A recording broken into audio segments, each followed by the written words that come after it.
बिस्मिल्लाहिर्रहमानिर्रहीम। अस्सलाम वालेकुम नाज़रीन। असर के बाद वक्त था और सुल्तान मुअज़्ज़म इस वक्त अपने कमरा ख़ास में मौजूद तिलावत फरमा रहे थे। सुल्तान की तिलावत में इतनी रिक्कत और ख़ूबसूरती थी कि जो भी सुनता वो सुनता रहता था। सुल्तान हमेशा बहुत खुशू खुशू से तिलावत फरमाते थे। सुल्तान की ज़ौजा इनके करीब ही बैठी हुई थी और बड़े ज़ौक़ व शौक़ से सुल्तान की तिलावत समाअत फरमा रही थी। सुल्तान हमेशा बाआवाज़ बुलंद तिलावत फरमाया करते थे और जब भी वो तिलावत फरमाते थे तो उनकी महबूब ज़ौजा उनके करीब ही बैठी होती थी। सुल्तान की खूबसूरत चेहरे की ज़ियारत करती और इनकी तिलावत सुनती। अब असर का वक्त था और इस वक्त सुल्तान बाआवाज़ बुलंद तिलावत फरमा रहे थे। दरवाज़ा खटखटा कर दरबान ने अंदर आने की इजाज़त चाही। सुल्तान की ज़ौजा ने इसे आहिस्ता आवाज़ से अंदर आने का कहा और सवालिया नज़रों से इसकी तरफ देखा। दरबान ने सर झुकाए, नज़रें झुकाई, अदब से कहा, मलका, दो फरियादी ख़वातीन आई हैं और कह रही हैं कि सुल्तान से मिलना ज़रूरी है। वो मुसीबत ज़ुदा लग रही हैं, सुल्तान से मुलाकात की ख्वाहिशमंद हैं। ज़ौजा सुल्तान की इसे कहने वाली थी कि इन्हें भेज दो और फिर किसी वक़्त के लिए बुलवा लो। सुल्तान ने तिलावत में वक़फ़े देकर दरबान से कहा, इन्हें दरबार में बिठाओ, मैं कुछ देर बाद ही आता हूँ। सुल्तान के कह देने पर दरबान सर झुकाए हुए इस तरह वापस लौट गया जबकि सुल्तान दोबारा तिलावत में मशगूल हो गए। कुछ देर के बाद उन्होंने अपनी तिलावत ख़त्म की और कुरान पाक को इस मख़सूस मकाम पर रखते हुए वो दरबार में तशरीफ़ ले गए। इन्हें इस बात की तशवीश थी कि इतने पुरसकून माहौल में इन ख़वातीन को आखिर क्या मसला दरपेश है। यही सोच कर इनके चेहरे पर ज़ाहिर हो रही थी। जहाँ पर फरियादी ख़वातीन खौफज़दा निगाहों से इर्द गिर्द देख रही थी। सुल्तान को आते देखकर वो दोनों बहुत अदब से खड़ी हो गई और सर और नज़रें झुका गई और सुल्तान का बारौब अंदाज में इनसे पूछा, क्या मामला, जबकि वो दोनों एक दूसरे को देखकर रह गई। सुल्तान को छुपा हुआ आखिर पहले ये मिलने ख्वाहिशमंद थी और अब खामोशी खड़ी हैं। सुल्तान ने कदरे गुस्से से इन्हें मुखातिब करते हुए कहा, कहो क्या मामला है, तुम दोनों यहाँ पर क्यों आई हो। जबकि इनमें से एक हिम्मत करके कहने लगी, सुल्तान मुअज़्ज़म, हया के बाइस हम अपना मसला आपके सामने पेश नहीं कर पा रही हैं। हमें झिझक हो रही है। हम किसी खातून से बात करने की इजाज़त दी जाए ताकि हम इन्हें अपना मसला बता दें, वो आपके गोश गुजार कर देंगी। सुल्तान को हैरत हुई कि आखिर ऐसा क्या मामला है जो वो ख़वातीन मेरे सामने मुझसे बयान नहीं कर पा रही। ताहम सुल्तान ने इशारे से दरबान से कहा, इन दोनों ख़वातीन को मलका के पास ले जाओ और इन्हें बोलो कि इनकी फरियाद सुन लें। और दरबान में सर बुलाता हुआ इन ख़वातीन को साथ ले गया। जबकि सुल्तान अपनी दाढ़ी और हाथ फेरते हुए सोच में पड़ गए, आखिर ऐसा क्या मामला है। कुछ देर के बाद अभी सुल्तान अपने तख्त पर ही विराजमान थे जबकि मलका तशरीफ़ आवरी हुई और इन्हें देखकर सुल्तान ने सवालिया नज़रों से इनसे कहा कि क्या मामला है, आखिर वो ख़वातीन क्या चाहती हैं। सुल्तान ने पूछा तो मलका ने इनके गोश गुजार इन ख़वातीन का मामला फरियाद किया, जिसे सुनकर सुल्तान गुस्से में आ गए और फ़ौरन दरबान को हुक्म दिया, जाकर इन औरतों को शहर और शौहर को गिरफ़्तार करके ले आओ। सुल्तान के हुक्म के मुताबिक गुलाम फ़ौरन महल से रवाना हो गए। इन औरतों के शौहर की तलाश में निकल खड़े हुए। ये जंग जीतने के बाद वक्त था और जहाँ पर सब खुशी के शादियाने बजाने लग गए थे और फतह का जश्न मनाया जा रहा था। जंग जीतने के बाद सुल्तान ने बहुत सारी नई इस्लाहात नाफिज की थी जिनसे रियाया बहुत खुश हुई थी। इसलिए मिस्र का बाज़ार इस वक्त लोगों से खचाखच भरा हुआ था। अभी सुबह सवेरे का वक्त था लेकिन सारे बाज़ार में एक खुशहाली नज़र आ रही थी और बाज़ार में दाखिल होते ही वो बाज़ार उड़ाने वाले को महसूस हो रही थी। सारे ताजर इस वक्त खुशी खुशी अपना सामान बेच रहे थे। आज तो गाहक भी मामूल से ज़्यादा थे।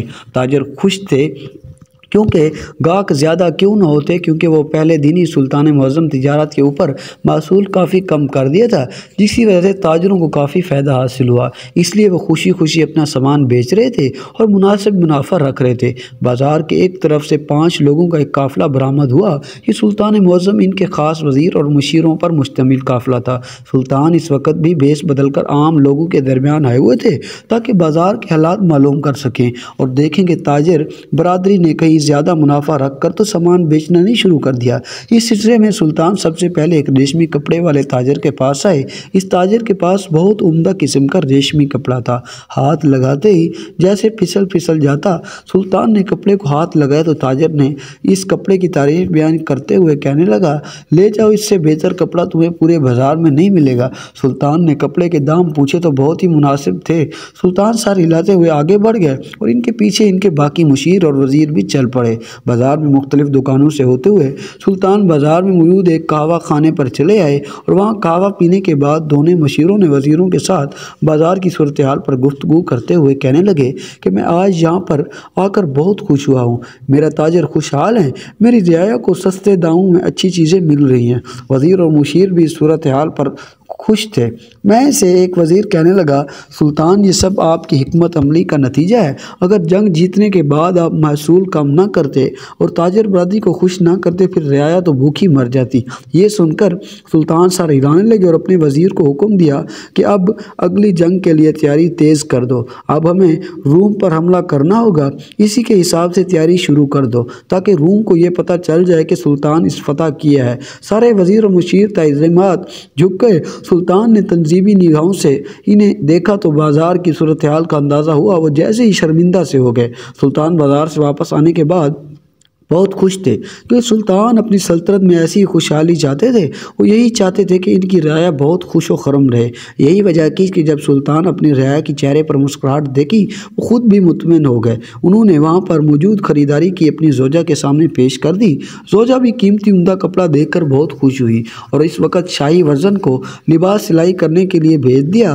ताहम सुल्तान एक बात के बारे में बहुत फिक्रमंद थे क्योंकि महसूल कम करने से वो ताजर खुशहाल थे जो कि दूसरे मुल्कों से सामान मंगवाते थे, लेकिन वो ताजिर जो अपने ही मुल्क का सामान बेचते थे इनके लिए सुल्तान ने अभी कोई हिकमत अमली नहीं अपनाई थी और सुल्तान इस बारे में खुरगर्ज थे क्योंकि महसूल कम कर देने के बाद वो ताजिर भी अब बार बार सुल्तान से फरियाद कर रहे थे इनके लिए भी कारोबार तजवीज़ दी जाए ताकि वो भी अपना कारोबार को बढ़ा दें और इनकी घर में खुशहाली हो। हाय सुल्तान इस सोच में विचार में थे आखिर इनकी में ऐसा क्या हिकमत से अमली से अपनाई जाए ताकि इनकी जोजा के करीब आकर बैठ गई। इनके हाथ पाँव को दबाते हुए थामते हुए कहने लगी, ऐ सुल्तान मुअज़्ज़म क्या बात है, अब कुछ परेशान दिखाई दे रहे हैं। सुल्तान ने गहरा सांस भरा और अपनी जोजा के हाथ पर अपना दूसरा हाथ रखा और कहने लगे, मलका दरअसल मैं इसी सोच विचार में हूँ कि मकामी ताजरों के लिए आखिर ऐसी क्या हिकमत अमली अख्तियार की जाए कि वो भी बाकी ताजरों की तरह खुशहाल हो सकें।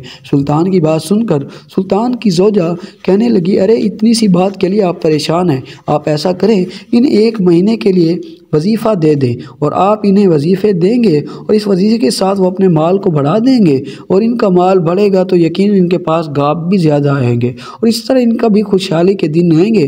जोजा की बात दिल को सुल्तान को लगी और मुस्कुराती हुई नज़रों से अपनी जोजा को देख कर कहने लगे, अगर आज तुम ना होती तो ना जाने मैं क्या करता। तुमने बहुत सारे फ़ैसलों में मेरा साथ दिया है और मैं बहुत सारे मुश्किल फ़ैसलों में तुम्हारी बदौलत बहुत सी आसानी कर ली हैं। सुल्तान की मोहब्बत से कहने पर इनकी जोजा शर्मा के सर झुका गई। सुल्तान ने अपनी जोजा के मशवरे पर ही अमल किया और यूं मकामी ताजर भी खुशहाल हो गए। सुल्तान की सल्तनत में आजकल काफ़ी सुकून था क्योंकि जंग जीतने के बाद वहाँ पर ऐसा कोई भी वाक़या नहीं हुआ था और न ही ताजर बरादरी को किसी बात की तंगी थी। लेकिन उन्होंने जब हर तरफ आराम और सुकून पर चर्चा था, अचानक सुल्तान की दरबार में 2 औरतों ने हाज़िरी दी और इन दोनों औरतों का कहना था कि सुल्तान हमारा मसला कुछ ऐसा है कि हया के बाइस हम आपके गोश गुजार नहीं कर सकते।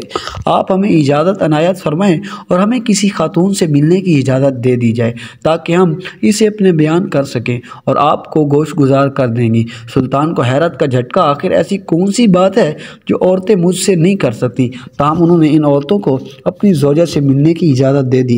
आम हालात में सुल्तान कभी ये हुक्म ना फरमाते थे, लेकिन अब इन औरतों ने ख़ास तौर पर यह गुजारिश की थी तो सुल्तान ने इनके मसले के बारे में जानने के लिए इस बात की इजाज़त दे दी क्योंकि ख़ुद सुल्तान को भी तजस्सुस हो रहा था। आखिर इतने पुरसकून माहौल में जब सारी राया खुश है तो इन 2 औरतों का आखिर मसला क्या है। जब वो मेरे दरबार में फ्री आई हैं तो आ गई हैं तो वो औरतें कुछ देर सुल्तान की जोजा से गुफ्तगू करने के बाद दोबारा दरबार में आकर बैठ गई। सुल्तान ने इन्हें इंतज़ार करने के लिए कहा और ख़ुद अपनी जोजा के पास चले आए। सुल्तान ने अपनी जोजा से इन औरतों के मसले के बारे में दरियाफ़त किया, लेकिन जो कुछ उन्होंने बताया इसे सुनकर सुल्तान के कान सुर्ख हो गए और गुस्से में आग बगोला होते हुए दरबार में आए और औरतें इन्हें देखकर तज़ीमन खड़ी हो गई। सुल्तान ने गुस्से में अपने दरबान से कहा, फ़ौरन जाओ इन औरतों के शोहर को गिरफ्तार करके यहाँ ले आओ, पर मेरे पास लेकर आओ। सुल्तान के हुक्म मिलते ही 2 दरबान फ़ौरन ही औरतों के घर चले गए, लेकिन इस वक्त इनका शोहर वहाँ पर मौजूद नहीं थे। बाजार इनके शोहर को गिरफ्तार करके इस दरबार में सुल्तान के हुजूर ले आए। इन औरतों का शौहर घुटनों के बल ज़मीन पर झुकाए बैठा हुआ था, ताहम इसकी आंखों में तशवीश और चेहरे पर परेशानी थी। इसने घबराए हुए लहजे में सुल्तान से कहा, है सुल्तान मुअज़्ज़म, मेरे अजीम आका, क्या मैं ये पूछने की जसारत कर सकता हूँ, आखिर मेरी गलती क्या है? मुझे यहाँ पर किस लिए बुलाया गया है? इन औरतों के शौहर ने सुल्तान से सवाल किया। सुल्तान कहने लगे, ये तो मुझसे पूछ रहे हो मलून, क्या तुम्हें नहीं मालूम कि तुम्हारी क्या गलती है? तुमने क्या किया है? सुल्तान ने गुस्से से इसे कहा तो वो कहने लगा, गुस्ताखी माफ़ हुजूर, मुझे नहीं मालूम कि मेरी क्या गलती है। मैंने तो कभी तिजारत में किसी के साथ धोखा ना किया और ना ही कभी झूठ बोला, अपना माल बेचा है और ना कभी अपने घर में किसी किस्म का फ़र्क रखा है। मैं तो सब कुछ सोच चुका हूँ, अभी तक मुझे अपनी गलती मालूम नहीं हुई। इस आदमी ने बड़े एतमाद से जवाब दिया तो सुल्तान कहने लगे, तुम्हारी दोनों बीवियाँ तुम्हारी शिकायत लेकर हाजिर हुई हैं। सुल्तान ने यह कहते हुए बगौर इसके चेहरे की तरफ देखा। इसका रंग जर्द पड़ गया और वो कहने लगा, हुजूर, मेरी बीवियों को मुझसे क्या शिकायत हो सकती है, जबकि मैंने आज तक इनके हकूक़ अदा करने में कोई फ़र्क नहीं छोड़ा। इस आदमी के लहजे में हैरत थी, जिस सुल्तान ने भी महसूस किया था। ताहम वो कहने लगे, तुम्हारी बीवियाँ कहती हैं कि तुम दोनों औरतों को एक साथ हम बिस्तरी करना चाहते हो, दोनों के साथ एक वक्त में एक साथ सोना चाहते हो। आखिर तुम्हारी हया कहाँ मर गई है? क्या तुम्हें नहीं मालूम कि तुम कैसी पंच बात कर रहे हो? सुल्तान ने गैज़ व गज़ब से बड़े अंदाज में इससे सवाल किए तो वो कहने लगा, जहाँ मैं पनाह चाहता हूँ, लेकिन इसके पीछे बहुत बड़ी वजह है और वो वजह आपके गुजार करना चाहता हूँ। आखिर मैं अपनी बीवियों से ये ख्वाहिश क्यों ज़ाहिर की, ताकि आप वाक़ई की हकीकत को जानकर फिर कोई फ़ैसला कर सकें। सुल्तान ने चंद लम्हे सोचा। इनकी ये बात बहुत हैरत की बाइस थी। एक आदमी एक ही वक्त में अपनी दोनों बीवियों के साथ हम बिस्तरी करना चाहते हैं और वो इसके लिए आपके पास कोई ठोस वजह भी हो। सुल्तान तो जैसे ही सवा के आखिर क्या मामला है, इसलिए सुल्तान ने इसे इजाज़त दे दी। फिर इसे कहा, ठीक है, तुम्हें आखिरी मौके के तौर पर अपनी सफाई बोलने का हक दिया जा रहा है, बताओ क्या बात है? सुल्तान ने वो कहने लगा, सुल्तान मुअज़्ज़म, मैं इस तरह अकेले आपके सामने अपनी सच्चाई को नहीं बयान करना चाहता।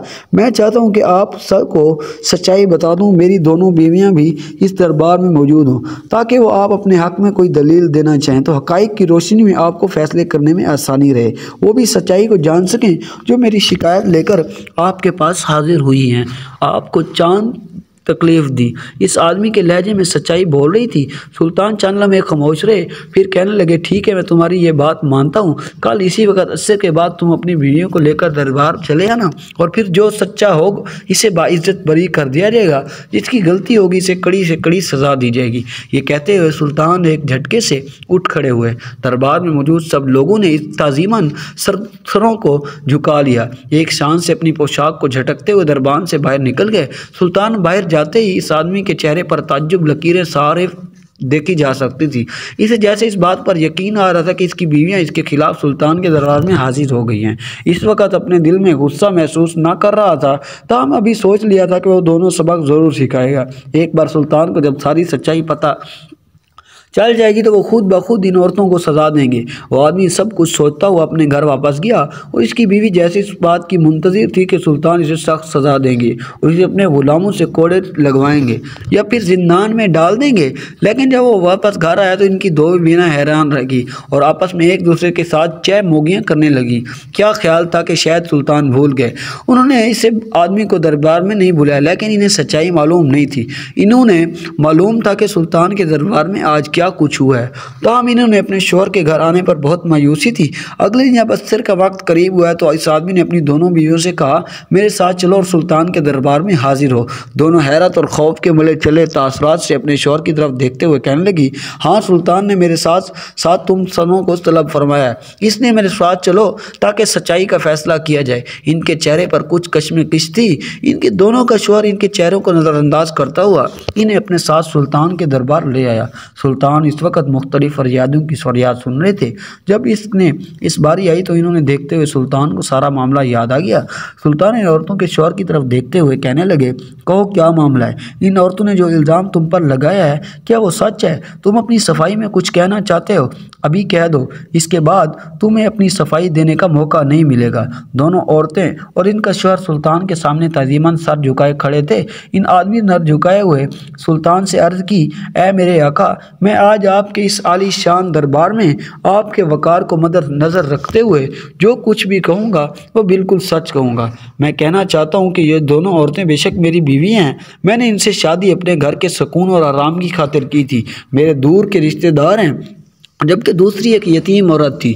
मैं इनको तरस खाकर शादी कर ली क्योंकि मैं 2 बीवियां रख सकता था और इनके अखराजात बर्दाश्त कर सकता था। इस आदमी ने अपनी सफाई में एक लंबी तमहीद बांधी जिसे सुल्तान बागौर सुन रहे थे और इस आदमी के चेहरे पर के तासरात चढ़ाव देख रहे थे। सुल्तान की तेज़ निगाह इन औरतों की पर भी थी क्योंकि इस आदमी की बात शुरू करते इन दोनों औरतों को कुछ बेचैन सी नज़र आने लगी थी और इनके चेहरे पर कुछ परेशानी दिखाई दे रही थी। जबकि वो कह रहा था, सुल्तान मुअज़्ज़म, ये औरतें मेरी बीवी हैं। मैं इन दोनों में औरतों में हमेशा इंसाफ का मामला किया है। मैं अपने घर की खुशहाली के लिए इन दोनों औरतों को हर एक चीज़ लाकर देता हूँ। शुरू कर दी, लेकिन फिर भी ये दोनों औरतें किसी भी हाल में खुश नहीं रहती। मैं इन्हें एक जैसा लिबास, एक जैसा खाना और एक जैसी चीज़ें ला कर देता था ताकि ये मुझे कभी शिकवा ना कर सकें। इसे ज़्यादा अच्छी चीज़ दी है, इसे ज़्यादा महबूब रखते। सुल्तान मासूम अपनी पूरी कोशिश की थी कि कभी ये बात सुनने को ना मिले। एक रात जब मैं अपनी बड़ी बीवी के साथ सो रहा था तो इसने, मेरी बीवी,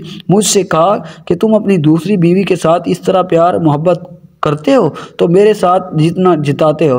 सुल्तान मुअज़्ज़म, इसकी आवाज़ में शक था और इसका अंदाज़ा छुटा हुआ था। मैं ठटक गया। मुझे नहीं आ रहा था कि मेरे इतने ज़्यादा तवाज़ुन रखने के बावजूद मेरी बीवी मुझसे ये बात कर रही है। सुल्तान मुअज़्ज़म, वो रात मैं सो नहीं सका, बल्कि इसके बाद उन्होंने वाली रातें कई रात नहीं सो सका। मुझे यकीन नहीं आ रहा था कि मेरी बीवी ने मेरे साथ ये बात की है। मैं बहुत शर्मसार सा था, जैसे कोई चोरी कर दी हो, मुझसे कोई बड़ी गलती हो गई हो। ये सोचने मजबूर हो गया कि अगर मेरी एक बीवी के दिल में ये बात है तो फिर यकीनन दूसरी बीवी के दिल में भी ये बात होगी। मैं काफ़ी दिनों इस मसले के बारे में सोच विचार करता रहा।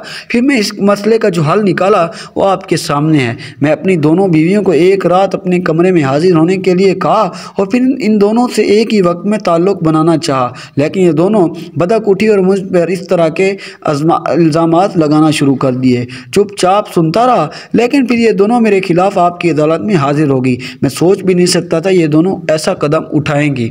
अब आप ही बताएं, सुल्तान मुअज़्ज़म, इन दोनों के दरमियान इतना ज़्यादा तवाज़ुन रखने के बावजूद जब इन्हें इस तरह का शक होगा तो कैसे अपनी नज़रों में सरखरू हो सकूँगा?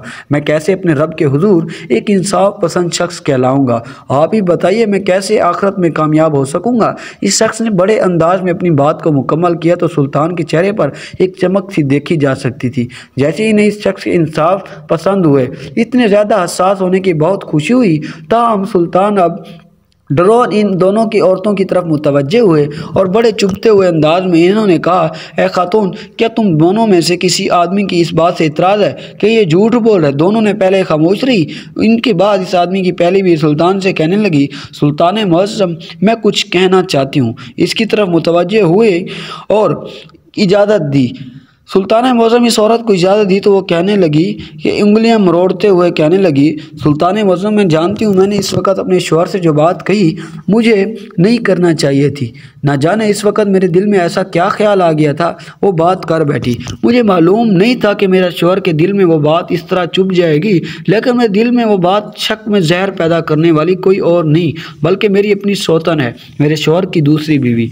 इसने मेरे दिल में ये शक पैदा किया था। बार बार मेरे सामने ये बात जिताती थी कि मेरा शौहर इससे ज़्यादा मोहब्बत करता है। वो बार बार ये कहती थी कि मेरा शौहर इसके पास आकर ज़्यादा खुश होता है। आप बताइए सुल्तान मुअज़्ज़म, एक औरत कैसे ये सब बर्दाश्त करती है? मैंने जलन और हसद में अपने शौहर से जब ये पूछ लिया तो मेरे आका इसमें कबाहत क्या, लेकिन मेरे अपने शौहर से माजरत करना चाहती हूँ। इसने इतने गलत तरीका अपनाया, इस गलत बात कही तो मुझे इस तरह नहीं कहना चाहिए था। इस औरत ने परेशानी के आलम में रोते हुए अपनी बात कही तो सुल्तान मुअज़्ज़म कहने लगे, तुम्हें अपने किए पर शर्मिंदा होना चाहिए।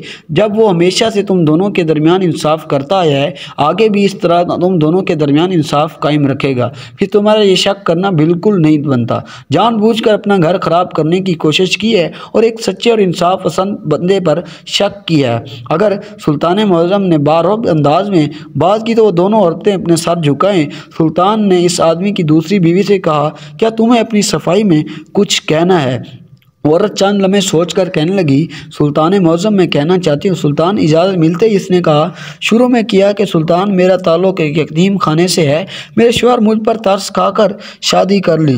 मेरे दिल से कभी एहसास कमतरी ख़त्म ही नहीं हुई। हमेशा यही समझती रही कि मेरा शौहर अपनी पहली बीवी से ज़्यादा मोहब्बत करता है, जो कि इस ख़ानदानी में यूँ ही है, इसके हर दुख और दर्द का साथी है। मुझे नहीं मालूम था कि मेरे शौहर के दिल में मेरे लिए भी इस तरह ही मोहब्बत है जैसे अपनी पहली बीवी के लिए है। मैंने इसे जलन और ने अपने शौहर की पहली बीवी के दिल में शक पैदा करना शुरू कर दिया, क्योंकि मैं यही चाहती थी कि ये मेरे शौहर की ज़िंदगी से निकल जाए और मैं अकेली इसकी ज़िंदगी में रह जाऊं, क्योंकि मेरा शौहर में सारी आदतें बहुत अच्छी हैं। वो हमेशा हम दोनों के साथ इंसाफ पसंदी के साथ रहे हैं और हमेशा हम दोनों को एक ही जैसे चीज़ लेकर दी है। मैं पहले कभी इस बात को समझ नहीं सकी, लेकिन अब सोच रही हूँ और शर्मिंदा भी हो रही हूँ। मेरे आका, आपको गवाह बनाकर अपने शौहर से आपके सामने माफ़ी मांगती हूँ। मुझे माफ़ कर दें, मैंने जो किया मैंने गलत किया। कमतरी मेरे दिल में हसद पैदा कर दिया। यूँ मेरे एक छोटे से अमल ने हमारे घर में एक दरार पैदा कर दी। आज हम इस अदालत में खड़े हैं। इस औरत के पास मुकम्मल करते हुए सुल्तान ने इस आदमी की तरफ देखा और इनसे पूछा, क्या तुम चाहते हो इन दोनों औरतों को सज़ा दी जाए? सज़ा का सुनते ही दोनों औरतें खौफज़दा निगाहों से सुल्तान की तरफ देखने लगी। तब वो आदमी कहने लगा, सुल्तान मुअज़्ज़म, अगर आप सज़ा का हक़ मुझे देते हैं तो मैं कुछ कहना चाहता हूँ। इसने इजाज़त तलब की तो नज़रों ने सुल्तान की तरफ देखा तो सुल्तान के इशारे से अपनी बात जारी रखने का वो कहने लगा, सुल्तान मुअज़्ज़म, मैं चाहता हूँ इन दोनों औरतों को कुछ अर्सा मुझसे दूर कर दिया जाए ताकि ये मेरी मोहब्बत और सच्चाई को पहचान सकें। ये जब मुझसे दूर होंगी तब इन्हें इस बात का अंदाज़ा होगा कि मैं इन दोनों के लिए कैसे जज्बात रखता हूँ, किस तरह इन दोनों के साथ मुखलिस हूँ। इस आदमी ने जब यह बात कही तो सुल्तान ने सताइशी नज़रों से देखने लगे और फिर सुल्तान ने इन दोनों औरतों को महल से मुल्क एक इदारे में रहने का हुक्म दे दिया और इस इदारे में बेसहारा ख़वातीन को रखा जाता था और वहाँ पर इन्हें मुख्तलिफ हुनर सिखाए जाते थे। दोनों औरतें हालांकि वहाँ पर जाना नहीं चाहती थी, लेकिन सुल्तान के हुक्म पे आगे क्या मजाल थी। अपने शौहर से मिलने वक्त वो दोनों बहुत रोई, तब इनके शौहर ने इन्हें किसी भी किस्म की कोई तसल्ली नहीं दी। इन औरतों ने जाने के बाद सुल्तान इस आदमी को इनाम को कराम से नवाजा और कहा कि मैं खुश हूँ कि मेरी राय में इतनी इंसाफ पसंदी है कि वो अपने घरों में इंसाफ और तवाज़ुन कायम रख सके। इसके बाद वो औरतें तकरीबन 1 साल अपने शौहर से दूर रही। फिर 1 साल के बाद सुल्तान ने इन्हें घर वापस भेज दिया। वो वहाँ पर ऐसे वापस आई जैसे बरसों बाद लौटी हों। इसके बाद दोबारा कभी किसी ने इन औरतों के मुंह से अपने शौहर के लिए शिकायत का हर्फ नहीं सुना था और कभी ना उन्होंने आपस में एक दूसरे से झगड़ा किया था। दोस्तों, इस तरह की मज़ीद कहानियों के लिए हमारे YouTube चैनल को ज़रूर सब्सक्राइब करें और इस वीडियो को भी ज़रूर लाइक कर दें। इस तरह की वीडियो इंटरनेट की रिसर्च से ली जाती हैं। दोस्तों,